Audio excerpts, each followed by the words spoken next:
Welcome to another deep dive with us. You sent over some interesting stuff this time around. Yeah, a screenplay and what looks like an Italian magazine article. Right. And they both use humor and satire, Yeah. I guess, to look at the 2024 U.S. election. So, wow, what a combo. Definitely an interesting mix, and they both kind of get at the same thing. Like, how can we even understand politics these days when it's basically a reality show? Yeah, I see what you mean. Like in that reality show USA screenplay, right from the start. Oh, yeah, with Carlin and Orwell. Yeah, they're just like hanging out in heaven's waiting room, clipping through old magazines.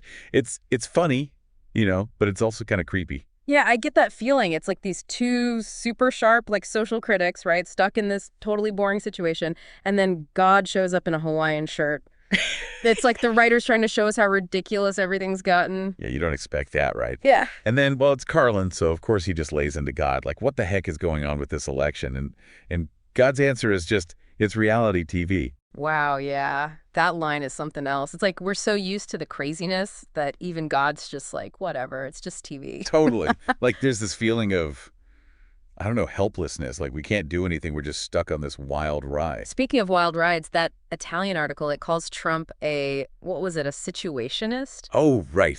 Right. Like one of those pranksters who mess up a serious event to make everyone see how fake it is. Yeah, exactly. The author says that's exactly what Trump's doing in politics. So they're saying it's all like a performance, Yeah. like political performance art or something. That's their argument. They compared Trump to this movement from way back, the Situationist International, artists and thinkers who wanted to shake things up. They'd like twist stuff, like, ads or slogans to show how absurd they were. So the author's saying Trump's doing the same thing, but like with politics. Exactly. They point to stuff like, remember when he questioned Kamala Harris's racial identity? And the stuff he says at events, like just to provoke people. And even that time he danced to Nothing Compares to You after people fainted at his rally. Oh, man. The author says it's not about, normal politics. It's about making a spectacle, keeping everyone off balance, and just reacting the way he wants them to.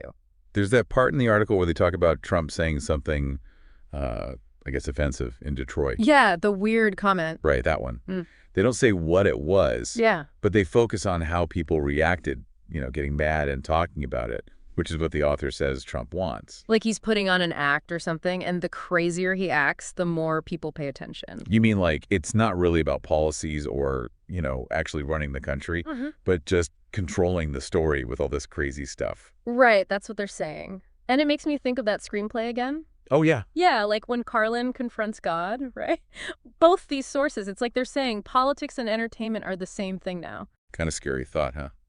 And this Italian author, they even compare Trump to that Italian guy, what was his name? Berlusconi, the one who was prime minister. Berlusconi, right, yeah.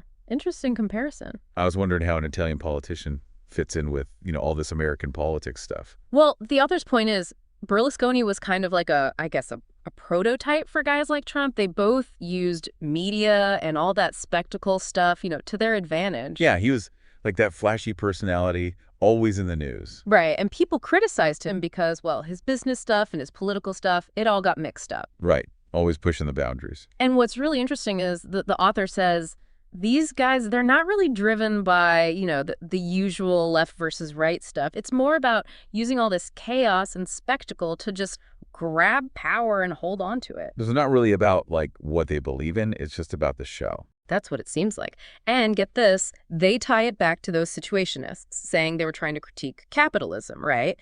But these guys, like Trump and Berlusconi, they kind of accidentally use their ideas to take advantage of the system they were criticizing. Whoa, so they're saying the situationists accidentally wrote the playbook for these guys. Yeah, pretty much. And it all circles back to that scene in the screenplay, where God's basically telling Carlin and Orwell, this election's a mess, but hey, want a pastrami sandwich? Oh my God, yeah.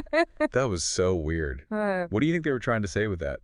It's tricky, but for me, it's saying we're all kind of distracting ourselves from the crazy political stuff with, I don't know, junk food and entertainment. Like, the world's on fire, but hey, pass the chips. It's like we're all just tuning it out. Yeah, exactly. Yeah. And it's interesting how both these sources, they use humor to talk about all this, right? Yeah, the screenplay is super satirical, making up these crazy situations to show how crazy things really are.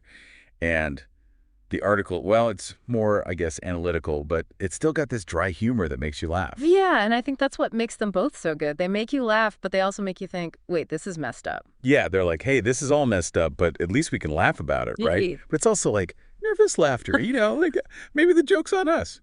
Totally. And then the author throws in that story about their high school friend who said they were situationist, you know? Oh, yeah? It's almost like they're winking at the reader saying, hey, even in our own lives, it's all about what's real and what's fake. That makes you wonder how much of what we see, even from people we know, is actually real, you know? Right. And it's even harder now with social media and everything. We're always trying to look perfect online, like putting on a show for everyone. So, like, are we ever really being ourselves anymore?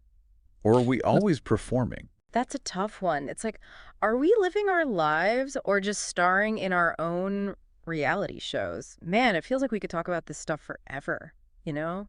Politics and media and all that. It's crazy. I know, right? It's like a rabbit hole you could fall down forever. Yeah. But we've got to wrap up sometime, unfortunately. What really stuck with you from these sources? Anything that, like, hit home? I think the idea that, like, we're all part of this big spectacle, even if we don't want to be, that's kind of messed up, right? Oh, for sure. Both the screenplay and the article, they both kind of say that. Like, we're all playing a role, even the people who think they're above it all. Yeah, like that scene with God in the screenplay, just That- like offering sandwiches while everything's going nuts. It's like saying we're all just helpless. Yeah, and then that Italian article, it takes it even further, you know? Right. They're saying we're not just helpless, we're actually feeding the beast, you know? Yep. With all our reactions and arguments and stuff. It's like even when we think we're fighting it, we're actually playing right into it. Exactly.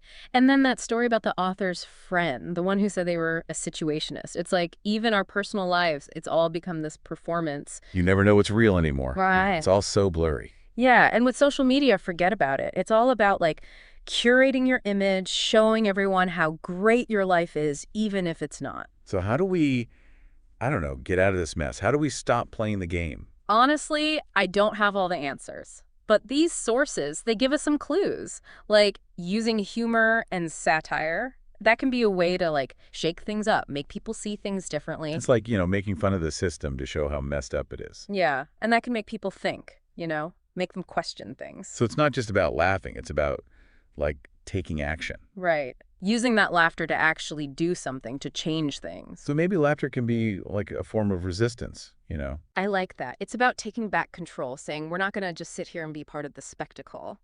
Well, on that note, I guess it's time to wrap things up. Big thanks to everyone for listening to this deep dive.